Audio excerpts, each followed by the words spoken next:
পুরো কোরআন মাজিদের বাছাইকৃত এমন কিছু আয়াত যা আপনার জীবন পাল্টে দিতে পারে। নাম্বার 1, সূরা আল বাকারার 43 নম্বর আয়াত, কথা বলার সময় বেয়াদবি করিও না, সীমা লঙ্ঘন করিও না। নাম্বার 2, সূরা আল ইমরান আয়াত নাম্বার 134, নিজের রাগ এবং ক্রোধকে কন্ট্রোল করো, নিয়ন্ত্রণ করো।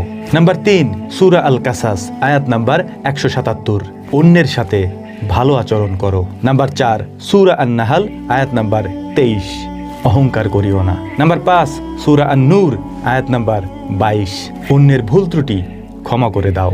নাম্বার 6, সূরা আল লুকমান আয়াত নাম্বার 19, মানুষের সাথে আস্তে এবং নিচু গলায় কথা বলো। নাম্বার 7, সূরা আল হুজরাত আয়াত নাম্বার 11, অন্যকে নিয়ে ঠাট্টা বিদ্রুপ করিও না।